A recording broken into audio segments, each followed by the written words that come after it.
is not a ball. So lots of circumnavigation east to west and west to east, but nothing going around.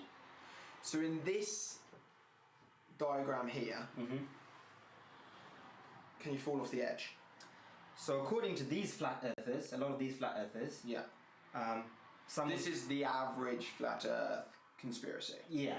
A small amount of people. Some of them would say, in fact, most of them would say no, because there's a dome within us. So you'd hit the dome, you'd hit the edge, the barrier. Has anyone ever done that and not recorded it? No. There's no proof of that. There's no proof of that. Because they're killed? Because we're not allowed to. The Antarctic Treaty. For sure. But this is where it gets interesting. Can we not see the dome? Like fire something up? They have. So flat earthers have sent rockets up. Yeah. There are a couple of rockets that have been sent up. Yeah. And they've hit something. So they flying. They get to about 100, I forgot the figures, but they get to a certain altitude and literally they hit something, boom, and it just stops. No. Yeah. Is there videos of that? Yeah, there are YouTube videos about it, with it, where they've sent GoPros on a rocket. No. Yeah, loads. Obviously, I'm not being insulting when I'm saying this. Yeah. That just sounds like, what's that movie? The Hunger Games. Yeah. Because they shoot the outside and they crack the dome to get out the Hunger Games. Alfie, a lot of the truth is encoded in movies, mate. So in films like The Hunger Games, Avatar, Game of Thrones, they're telling us some truths. There's a lot of truth in there. Hollywood is, I don't know if they're mocking us or if they're trying to tell us the truth so we slowly get used to the idea, if it's a kind of predictive program, we don't know. But what you discover as a flat earther is a lot of movies, The Truman Show. Yeah, that's my favourite movie. Is it? Yeah. I think there's more truth in that movie than there is fiction. There's more truth in The Truman Show than anything NASA ever tells us. Generally, this is the accepted model. Yeah. There are people who have claimed to have gone beyond. There's a guy called Admiral Richard Byrd. He was in the US Navy in the 50s. And you need to research this guy. And there's a video. There's a video of him actually. It's called the Longines Chronoscope. It was recorded in 1958, I think. Yeah. Where he's talking about going beyond. But strangely enough, there's left in the world today an area as big as the United States that's never been seen by a human being. And that's beyond the pole on the other side of the South Pole from Middle America. An area as big as the United States that's never been seen by a human being. And he was allowed to do that because he was He was soon retired after that interview, but it's on YouTube. It's in black and white. But he was soon retired after that. And he says, I went beyond the ice, beyond the Antarctic, and I found new land, the size of America, a place where no human being has ever been. And I have a feeling very soon we'll be fighting over resources out there, because there's lots of minerals, there's gold, there's oil, there's all kinds of things. And a lot of nations at the moment, we're all fighting about who's going to go there and claim what. So he claims to have gone beyond the pole. So do you think these and let's just say 50 people that run the world? Yeah. Is that fair to say? I think more. These few people that run, how many? 100? 1,000? A few. When we say run the world. Well, like the families that are... A few hundred. So say 200 people. Let's say 200 people. Do you think they're chilling out here and then coming back inside and then coming back out and they've got all the resources? So when we're like, oh damn, global warming, we're like ruining the planet, we need to start using less fossil fuels, they're just chilling out here using all the fossil fuels and they're popping back in? Possibly, that's a theory. A lot of flat earthers are theorizing and saying that maybe, yeah. Is there any incredibly wealthy flat earthers that are willing to just... Not at the moment. Fly over that edge? Not at the moment. Not at the moment. And then that's what we're hoping for. We're hoping it gets to a stage where one person with enough money and resources will catch on to this and go, I'm going to put some money into this. I just feel like this is an Elon Musk vibe.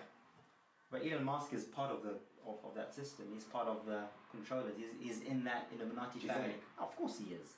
So would you say to me and Morgan and everyone watching this now to be skeptical of all of this and not necessarily believe what you're saying? Don't take my word.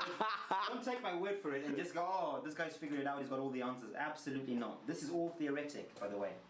This is theoretic. I can't prove any of this. Just like I can't prove, or no one can prove that the Earth is spinning, or a ball, or a globe, and there are some people upside down and some people on top. It's all theoretic. What I can prove, what I can say to you right now, what is a fact, right now, according to my reality, I am not spinning at 1,000 miles an hour. But is it not so big you wouldn't even know? Are you saying that because that's what you were told?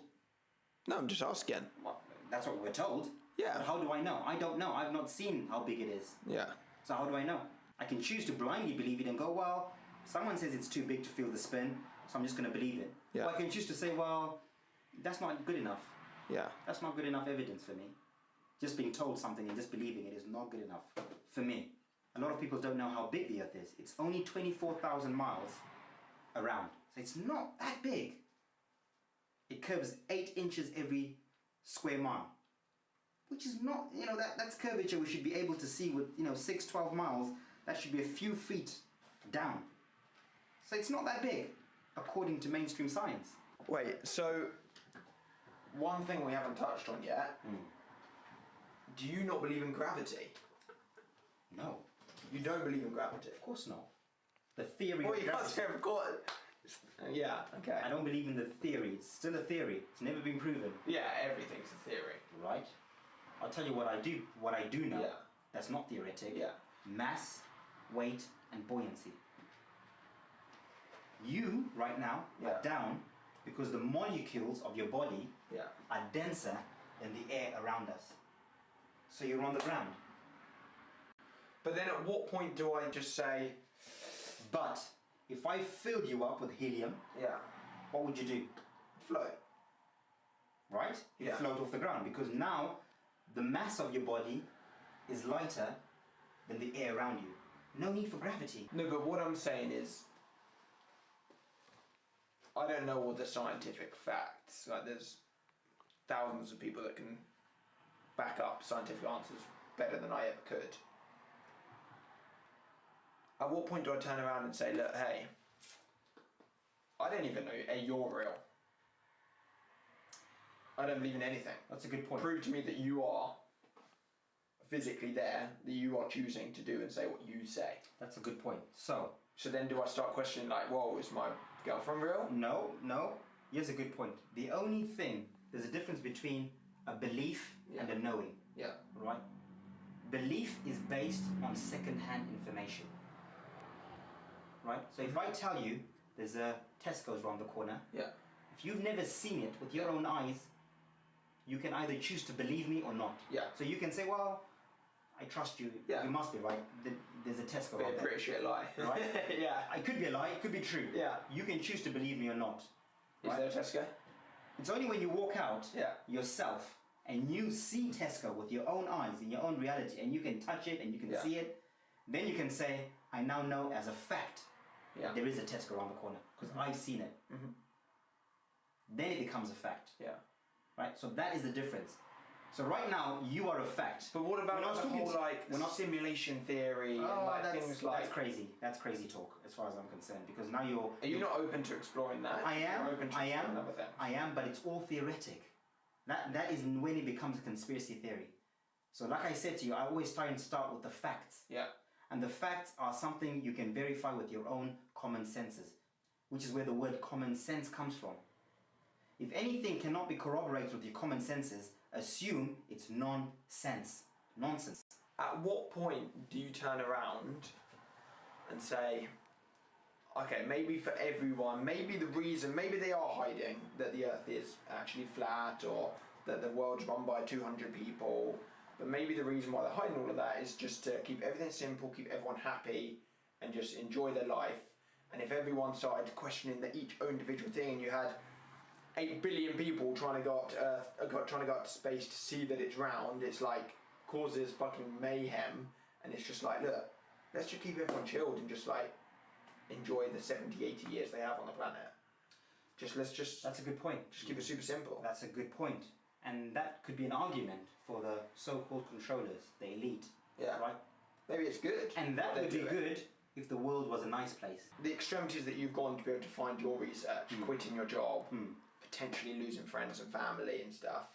If everybody went through that same thing and that was the norm, that's quite a lot of pressure on everybody as an individual to find the answers themselves. Well, that's At what point do you just trust someone else, or do I say, okay, cool, I trust you to Earth's flat, now I'm happy I can carry on my life? Yeah. Do you know what I mean? Like, not everybody can do what you've done.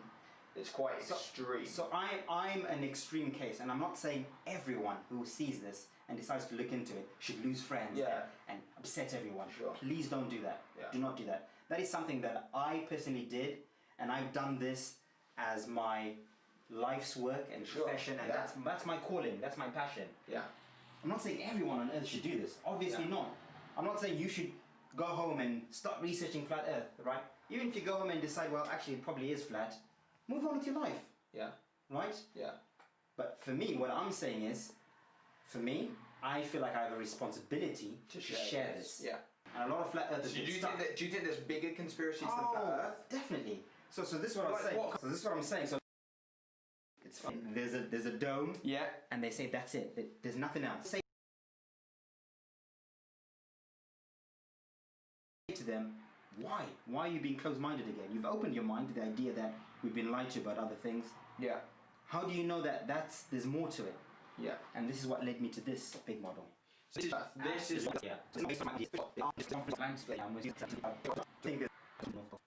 what I thought. There's a lot of literature, research, and we allow people are lost. Also,